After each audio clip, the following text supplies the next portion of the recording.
नमस्कार मित्रांनो, स्वागत आहे तुमचं पुन्हा एका नवीन अशा रोमॅन्टिक लव्ह स्टोरीमध्ये.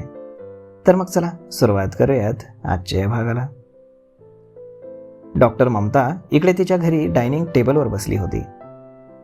अहो तुम्ही बोलत का नाही तिच्याशी? बोला ना, तिची आई तिच्या बाबांच्या कानात कुजबुजली. बोलतोय जरा दम धर, तिचे बाबा बोलले.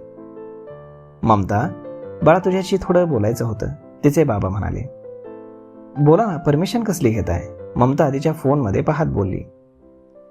बाळा, तुझ्यासाठी एक चांगलं स्थळ सांगून आलंय. तुझ्या आत्याचा पुतण्या आहे ना, धनंजय कुलकर्णी, आर्मीमध्ये IT इंजिनियर आहे. तू ओळखतेस त्याला?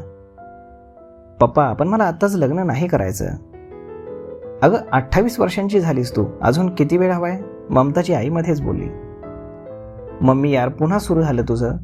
मला आत्ता लग्न नाही करायचं. ममता चिडून तिच्या रूममध्ये निघून गेली. या पोरीच्या मनात आहे तरी काय? कुणी आहे का म्हणून विचारलं तर तेही सांगत नाही. तिची आई बडबडत बोलली. शांत राहा, मी बोलतो तिच्याशी. बोला. आणि हे स्थळ हातचं जायला नको. उमाताई सांगत होत्या त्या धनंजयने अमेरिकेत स्वतःचं मोठं घर सुद्धा घेतलंय म्हणे आणि तिकडे ट्रान्सफर करून घेणार आहे. तिची आई तिला ऐकू जाईल अशा आवाजात बोलली. घर घेतलंय म्हणे? घेतलं असेल, त्यात काय एवढं? ममता पुटपुटत कानात हेडफोन घालत होती. तिनं तिची सॉंग लिस्ट प्ले केली आणि फोन चालत होती. दिवसभर पेशंट हॉस्पिटलमध्ये या नादात तिला फोन पाहायची सुद्धा फुरसत नसायची. तिला शिवचं स्टेटस दिसलं आणि ती चकित झाली. शिवने त्याच्या स्टेटसमध्ये त्याचे फोटोज लावले होते, ज्यात गाथा आणि देव आणि आशू आणि तो एवढे सगळे दिसत होते. आणि खाली कॅप्शन होतं, आवर न्यू फ्रेंड्स. हे दोघे या मुलींना भेटायला गेले होते? ती फोटो पाहत बोलली. ममता, तिचे बाबा तिच्या रूममध्ये आले तर तिचा चेहरा उतरलेला दिसत होता. तुझ्या मम्मीच्या बोलण्याचा राग आला का तुला? तर तिनं नाही मध्ये मान डोलावली. मग पप्पा, मला खरंच आत्ता लग्न नाही करायचं. ओके, पण त्यासाठी काही कारण असेल तर सांग ना. तुझं शिक्षण पूर्ण झालंय, तू डॉक्टर आहेस, नामांकित हॉस्पिटलमध्ये प्रॅक्टिस करतेस, सगळं सेट आहे. मग आता लग्न करायला काय हरकत आहे?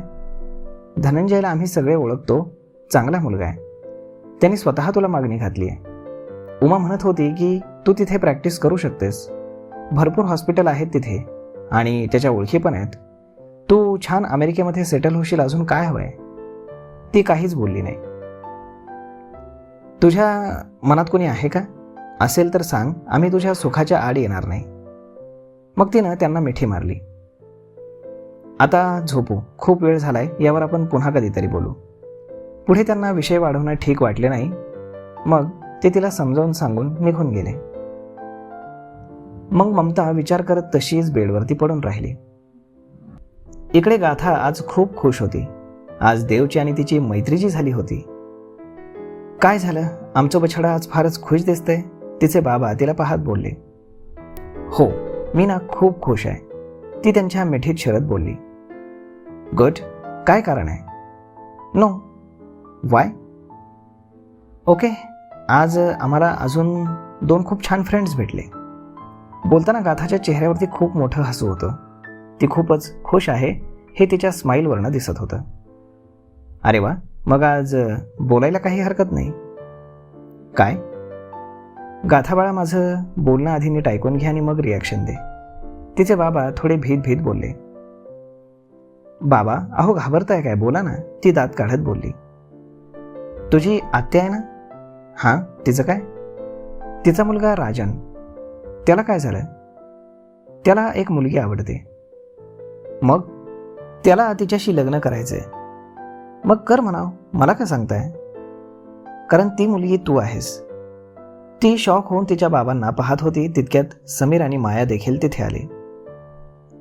मी फक्त तुला त्यांचं म्हणणं सांगतोय, तू चिडू नकोस बाळा. ती एकदम शांत निर्विकारपणे तिच्या बाबांना पाहत होती. गाथा बाळा, तू ठीक आहेस ना? समीर बोलला. तिला राजन आवडलेला दिसतोय, माया बोलली. ही वादळापूर्वीची शांतता आहे, बाबा म्हणाले. असं कसं?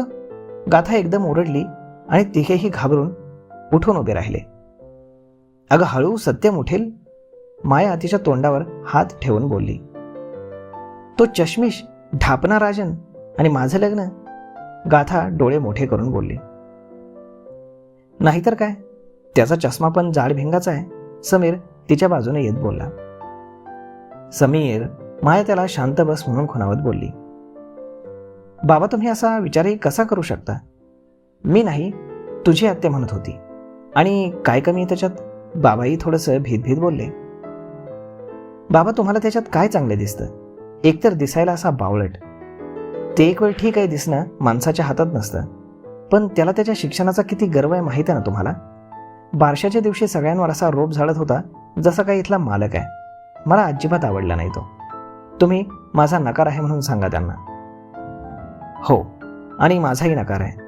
तो आपल्या गाथाला अजिबात सूट होत नाही बाबा, समीर बोलला. नाहीतर काय, माझ्यासाठी मुलगा कसा हवा? कसा हवा? मायाने विचारलं. टॉल, हँडसम, रिच, संस्कारी, शिस्तबद्ध, ज्याला पाहताच 100 मुली घायल झाल्या पाहिजेत. त्याचा रुतबा, त्याचं व्यक्तिमत्व अगदी भारदस्त असलं पाहिजे. त्याच्या एका आवाजात सगळे शांत बसले पाहिजेत. त्याची नजर समोरच्याला घायाळ करणारी पाहिजे. गाथा देवला डोळ्यासमोर आणून बोलत होती आणि ते तिघेही एकमेकांना पाहत तिला पाहत होते. बाबा, मला ना असा मुलगा हवाय. असा मुलगा या जगात असेल? बाबांनी विचारलं. शोधल्यावर सापडेल, समीर बोलला. असा मुलगा सापडला तरी तो या पुरुषी लग्न करेल? देव जाणो, बाबा बोलले. राईट. देवचं नाव ऐकून गाथा लगेच बोलली. काय राईट? माया बोलली. मला असा मुलगा मिळाला तरच मी लग्न करेल, नाहीतर नाही. Good night. ती डोक्यावरती पांघरून घेत बोलली आणि हे तिघेही काहीच होऊ शकत नाही या आविर्भावात तिच्याकडे पाहत निघून गेले. मी म्हटलं होतं ना बाबा, नका तिच्याशी बोलू, तिचा नकारच असणार, समीर हसत बोलला. पण आता राजनला नकार कसा कळवायचा? त्यात काय, गाथाला तो पसंत नाही असं सांगून टाका, समीर बोलला. तुला आत्याचा स्वभाव माहीत आहे ना, उगाच सगळीकडे गाथाबद्दल चुकीची चर्चा करत राहील, बाबा गंभीर होत म्हणाले. करू द्या, राजन लाख चांगला असेल पण गाथाला आवडत नाही, विषय संपला, माया बोलली. मी काय म्हणतो बाबा, त्यांचा फोन आला तरच बोला, आत्ताच काही सांगू नका.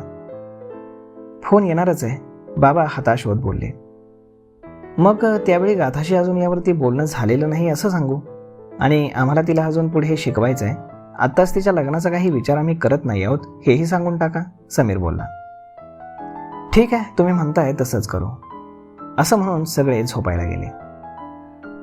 तर मग मित्रांनो, अशा पद्धतीनं आता या दोघांची भेट तर झाली आहे आणि ममताला ते वाईट वाटलंय. पाहूयात पुढे काय होतं ते. तोपर्यंत तुम्हाला आजचा हा भाग, ही लव्ह स्टोरी कशी वाटली हे तुम्ही आम्हाला कमेंट करून नक्कीच सांगा. आणि जर आवडली असेल तर आपल्या जवळच्या मित्रमंडळींसोबत देखील हा व्हिडिओ तुम्ही शेअर करायला विसरू नका. धन्यवाद.